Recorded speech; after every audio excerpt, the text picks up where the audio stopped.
La vérité révélée, la place du peuple noir dans la Bible. Bienvenue à la cité royale où la foi se renforce et la parole bâtit nos vies. Aujourd'hui, on plonge au cœur d'un sujet essentiel. Une vérité qui, je crois, a été trop longtemps obscurcie. Oui, ou même déformée. C'est ça. L'image qu'on a du monde biblique, celle qu'on voit dans les films, dans l'art, elle a souvent effacé la présence des personnes noires. Absolument. Notre mission aujourd'hui, c'est de restaurer cette vérité. Pas pour diviser, au contraire, mais pour apporter une révélation. Exactement. Et il s'agit avant tout de précision biblique. La parole de Dieu est immuable, et ce qu'on va voir, c'est qu'elle révèle que l'Afrique et ses peuples sont au cœur du plan divin, depuis le commencement. On va examiner ça à travers 7 faits. C'est bien ça? Tiré directement des Écritures. C'est ça. Pour redécouvrir une histoire qui attend simplement d'être lue avec un regard neuf. Parfait. Alors, pour bien faire les choses, il faut commencer par le commencement. Adam et Ève. Le tout début, oui. L'image qu'on a tous en tête, c'est souvent celle de personnages à la peau claire. Mais que dit la Bible réellement? Alors, c'est un point fondamental. Genèse 2, verset 7, nous dit que Dieu a formé l'homme de la poussière de la terre. D'accord. Le mot hébreu pour homme, c'est Adam, et pour terre, pour le sol, c'est Adama. Le lien est direct. Il y a un jeu de mots en quelque sorte. Voilà. La question qu'il faut se poser, c'est de quelle couleur est la terre, l'Adama, dans cette région du monde, le berceau de la civilisation? Elle n'est pas pâle, c'est certain. Non. C'est une terre qui est riche, sombre, brune, parfois même rougeâtre. Le matériau même que Dieu a choisi pour former le premier homme était profondément coloré. C'est fascinant. Et la géographie du Jardin d'Éden confirme cette idée, oui. Elle la confirme, oui. La Genèse mentionne le pays de Couche, qui est le nom biblique pour l'Éthiopie, comme l'une des toutes premières terres irriguées par un des fleuves de l'Éden. Donc l'Afrique est là dès les premières pages. Au cœur du paradis originel. Et aujourd'hui, la science, avec la génétique, nous dit que les origines de l'humanité sont en Afrique. Ça ne fait que corroborer le texte biblique. Donc savoir que les premiers humains étaient probablement des personnes à la peau foncée, ça nous rappelle que tous les peuples, sans aucune exception, sont créés à l'image de Dieu. Et ça commence par ses racines africaines. c'est un changement de perspective énorme. L'Afrique n'est pas en marge, elle est au centre. Est-ce que ça continue après le déluge? Ça se renforce même. Après le déluge, la terre est repeuplée par les fils de Noé. L'un d'eux, Cham, a 4 fils. Couche, Misraïm, Put et Canaan. Exactement. Et Couche, c'est l'Éthiopie, Misraïm, c'est l'Égypte, Put, c'est la Libye. 3 des 4 fils ont peuplé le continent africain. Et l'Égypte, en particulier, devient le théâtre de récits majeurs de la Bible. C'est le centre névralgique, oui. Abraham y trouve refuge, Joseph y devient un dirigeant surpuissant, Moïse est élevé à la cour de Pharaon. et c'est d'Égypte que Dieu délivre son peuple. L'Afrique n'est pas un décor, c'est là que se joue le destin d'Israël. Et même Jésus, tout petit, Même la famille de Jésus trouve refuge en Égypte pour fuir Hérode. C'est très fort. Le Sauveur a été un réfugié sur le sol africain. ça change tout par rapport à l'idée que le christianisme serait une religion étrangère à l'Afrique. Tout à fait. L'Évangile a atteint l'Afrique bien avant l'Europe. Alors, on a le cadre géographique. Mais parlons des figures, des personnages bibliques. Beaucoup étaient noirs ou d'ascendance africaine. Oui, et des personnages centraux. On peut commencer par Nimrod, par exemple. Le puissant chasseur devant l'Éternel. C'est ça, petit-fils de Cham, donc d'ascendance africaine directe. Et il est le fondateur de Babylone, de Ninive. Un homme noir à l'origine de certains des plus grands empires de l'Antiquité. C'est un détail qu'on oublie souvent. Et il y a aussi l'épouse de Moïse. Ah oui? Nombre chapitre 12, le texte est très clair. Moïse a épousé une femme couchite, une éthiopienne. Et ça n'a pas plu à tout le monde. Non. Son frère et sa sœur, Aaron et Myriam, le critiquent pour ça. Et la réponse de Dieu est immédiate et sévère. Il les réprimande et Myriam est frappée de la lèpre. C'est une condamnation divine directe de la discrimination. Absolument. Dieu lui-même défend cette union interraciale. Et on a aussi des figures de pouvoir, des reines, La reine de Saba, bien sûr. souveraine d'un royaume africain riche et puissant, probablement l'Éthiopie. Elle vient voir Salomon d'égal à l'égal. La tradition éthiopienne dit même qu'ils ont eu un fils. Oui, Ménélik Ier, qui aurait fondé la lignée royale éthiopienne, la reliant directement à la maison de David.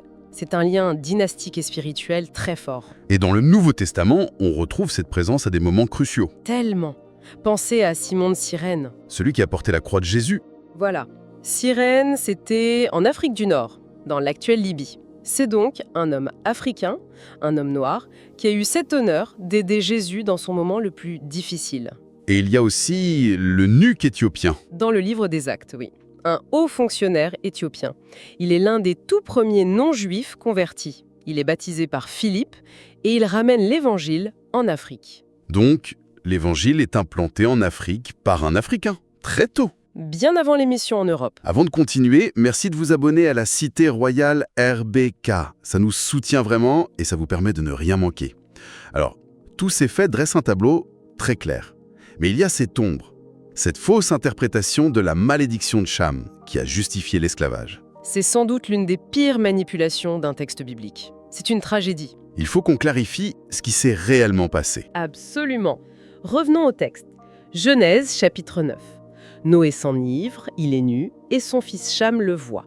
Quand Noé se réveille, il prononce une malédiction. Mais sur qui? Et c'est là le point crucial. Il ne maudit pas Cham. Le texte est formel. Il maudit Canaan, qui est l'un des fils de Cham. Il dit « Maudit soit Canaan, qu'il soit l'esclave des esclaves de ses frères. » La malédiction est donc très spécifique. Elle vise une seule personne, une seule lignée. Une seule.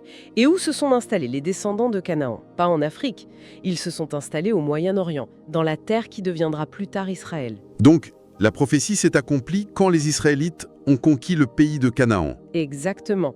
L'utiliser pour justifier l'esclavage des peuples africains qui descendent de Couche ou de Put, c'est une manipulation malveillante. Et la Bible elle-même condamne l'esclavage. Bien sûr. Exode 21, verset 16, dit que celui qui capture un homme pour le vendre sera puni de mort. C'est tout le contraire de ce qu'on a voulu faire croire. Cette clarification est essentielle. Au-delà de l'histoire, la Bible est aussi un livre de prophétie. Et certains passages semblent faire écho aux luttes du peuple noir. Oui, c'est un sujet profond et sensible. Le chapitre 28 du Deutéronome est particulièrement frappant. Il décrit les bénédictions et les malédictions. C'est ça. Et parmi les malédictions pour la désobéissance, le verset 78 dit « Et l'Éternel te ramènera sur des navires en Égypte. Là, vous vous offrirez en vente à vos ennemis comme esclaves. » Des navires, l'esclavage, la référence à l'Égypte comme maison de servitude, la ressemblance avec la traite transatlantique est troublante. Psaume 103, « L'Éternel fait justice à tous les opprimés. » Si on rassemble tout ça, on voit bien que le plan de Dieu a toujours inclus toutes les nations. Et l'Afrique en particulier, oui. L'idée que le christianisme est une religion de l'homme blanc est une absurdité historique. L'Église primitive était très diverse. Extrêmement. Dans le livre des Actes, à Antioche, l'une des églises les plus importantes, on trouve parmi les leaders Siméon, appelé Niger. Niger, du latin qui veut dire noir. Voilà, un leader noir à la tête d'une église majeure du 1er siècle. Et on ne peut pas ne pas mentionner les grands théologiens. Comme à Augustin d'Hippone. Saint Augustin, un des plus grands penseurs de l'histoire chrétienne, qui a façonné la théologie occidentale, était un berbère d'Afrique du Nord, un Africain. C'est une vérité qui est souvent passée sous silence. Et la vision finale de l'Apocalypse le confirme. Une foule immense de toute nation, de toute tribu, de tout peuple et de toute langue. Le peuple noir n'est pas un ajout, il est là depuis le début. Alors, une fois qu'on a restauré cette vérité historique, quel est le message pour nous aujourd'hui? Qu'est-ce qu'on fait de cette connaissance? Le message, c'est un message d'affirmation, d'identité et de destinée.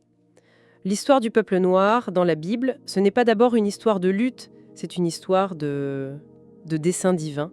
Il s'agit de changer de regard sur sa propre histoire. Exactement. Le monde peut essayer de définir les gens par leur couleur ou leur passé, mais Dieu, lui, définit par son appel.